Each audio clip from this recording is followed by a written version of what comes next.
Ya pemirsa, kita kembali lagi di UB Talk Show dan pastinya juga ini masih bersama Ibu Rara dan juga Ibu Kurnia. Nah tadinya juga kita banyak mendapatkan insight baru atau juga pengetahuan-pengetahuan baru ya seputar baby blues. Ini tidak hanya untuk para ibu-ibu, untuk para wanita, dan juga buat para bapak-bapak juga ya, buat para pria yang tentunya juga ini mungkin bisa langsung mendeteksi istrinya atau juga mungkin kesiapannya pada saat menikah nanti. Lebih baik mencegah daripada mengobati ya. Iya, benar nggak sih? edukasi itu kan makanya penting itu dua-dua, nggak hanya perempuan saja. Iya benar.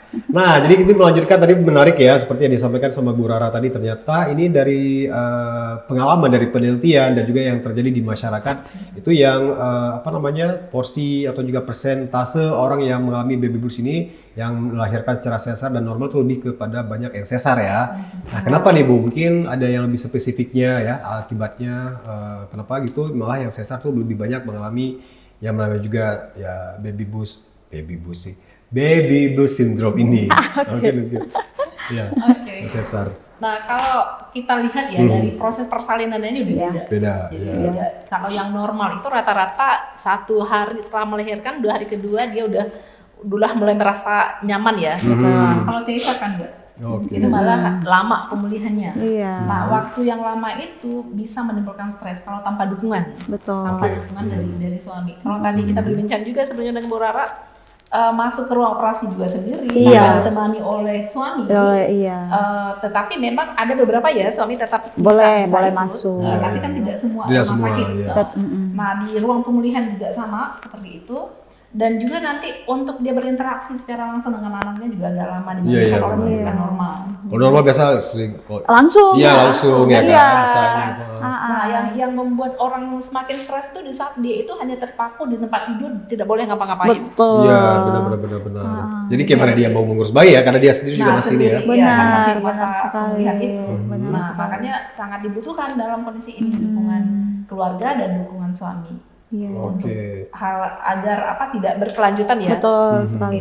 Jadi sedikit ya Bu ya saya tambahkan. Nah, apalagi itu pada ibu muda nih.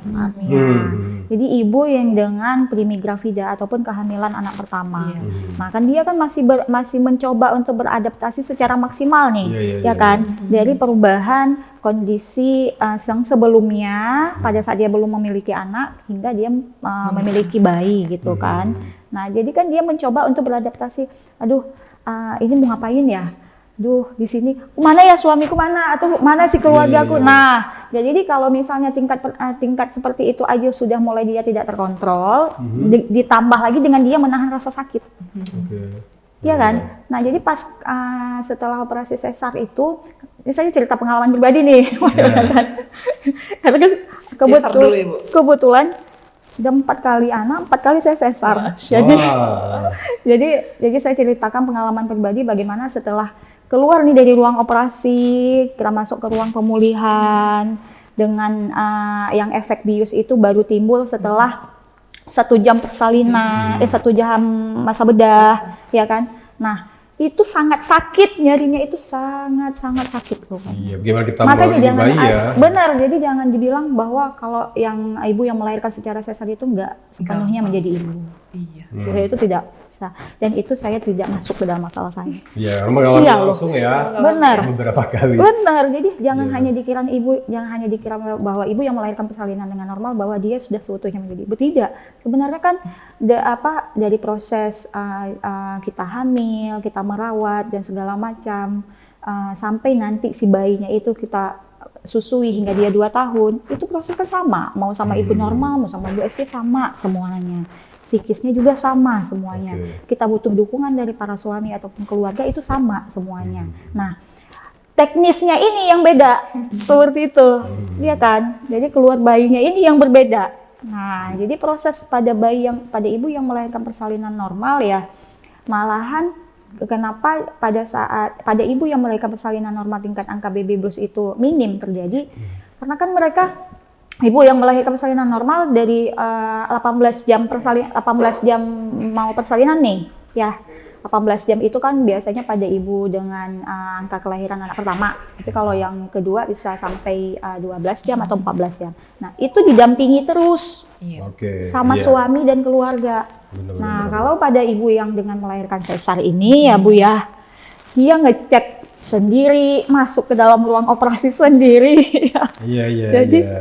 jadi itulah yang membuat perbedaannya cuman hanya seperti itu aja. Oke, Itu. nah jadi Tapi makanya pengaruhnya lebih ya. Pengaruhnya itu lebih Lebih besar besar. Nah, ya. mungkin kalau tingkat psikisnya mungkin Bu Kurnia yang paham ya kan. Nah, Iya, tapi kalau seorang ibu sudah psikisnya mulai terganggu, itu akan berakibat dan memberikan efek yang sangat signifikan pada tubuhnya. Di antara lain produksi ASI Produksi ASI. berkurang. iya, efek ke bayinya juga lagi Betul ujung-ujungnya ya. sekali. Bonding ya, bonding. Body juga kurang ya Dengan karena bayi asiknya juga, ya. seperti Oke, itu. nah itu dia ternyata pengetahuan baru juga nih, saya juga baru tahu juga mungkin kalau buat bapak-bapak gitu ya atau juga keluarga ya, keluarga terdekat mungkin orang tua dari ibu. Nah itu juga jangan kalau sesar tuh nggak apa-apa sesar udah ditangani sama dokter. Nah itu salah Iya, besar ya karena itu betul. ternyata itu malah dukungan yang sama sih porsinya gitu ya dengan melahirkan normal dengan sesar gitu. Oke, nah terus ini menarik juga ya, mungkin sama saya pengen tanya juga nih mewakili pemirsa di rumah sama Bu Kurnia. Nah ini dampak dari baby blues ini kalau tidak ditangani dengan baik gitu, mungkin dampaknya apa ya ke bayi, ke ibunya ya dan juga ya Nah. ke psikis segala macam gitu. Dampak dari baby blues itu kalau tidak ditangani, ditangani dengan baik itu memang banyak ya. Jadi bukan hanya untuk si ibu, Oke, bayi, keluarga juga, terutama pasangannya. Iya, Yang iya, pertama iya. nih untuk bayi, Apa bayi? bayi yang diasuh kan sama ibunya iya ya. benar. Tetapi ibunya mengalami stres, mengalami ketidakbahagiaan ya, dan tanda kutip perubahan suasana hatinya sangat cepat, itu juga akan berakibat yang tidak baik untuk emosional anaknya. Jadi membangun bondingnya itu juga susah. Susah.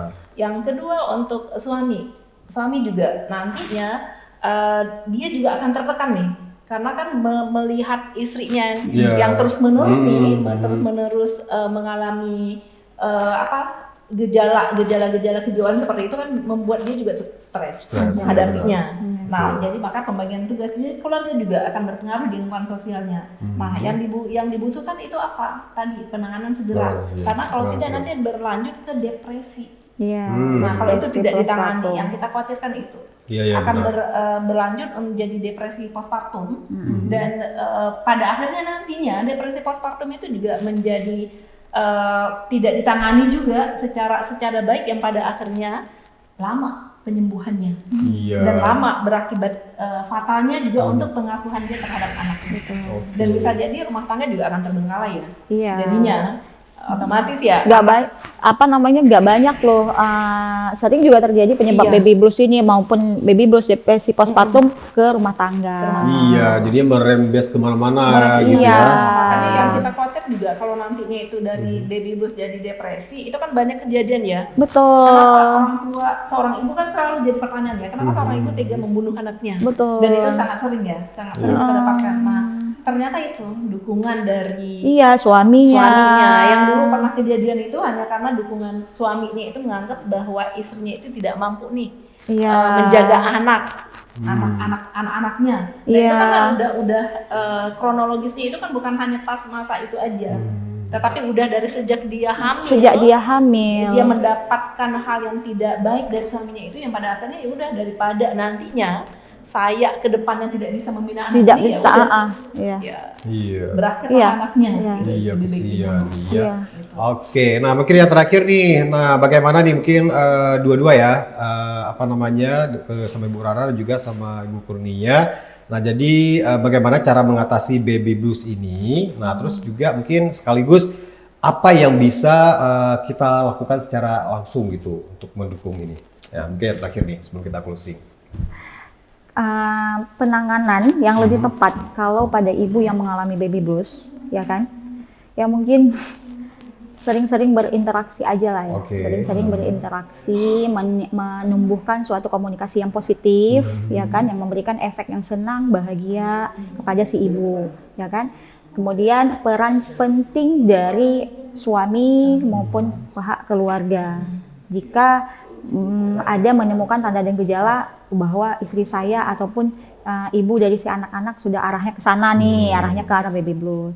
Ya, kemudian sering berolahraga. Nah, seperti itu. Jadi seorang sering berolahraga jangan hanya terpaku bahwa di dalam kamar aja ataupun di dalam ruangan yang tertutup ataupun tidak ada interaksi sama sekali dengan pihak luar, dengan orang luar. Nah, jadi lebih dan menumbuhkan motivasi bahwa saya harus sembuh seperti itu. Oke. Gitu. Ya, kita pada sama Bu Kurnia sedikit lagi. Iya, salah satu tadi seperti Iya, kata Bro, pesan, mencari sekali komunitas itu memang Iya. sangat perlu. Komunitas menjadi ibu ya. Betul. Jadi belajar lagi untuk menjadi ibu itu apa persiapannya menjadi ibu itu memang sulit. Tetapi kita jalani dengan sangat baik.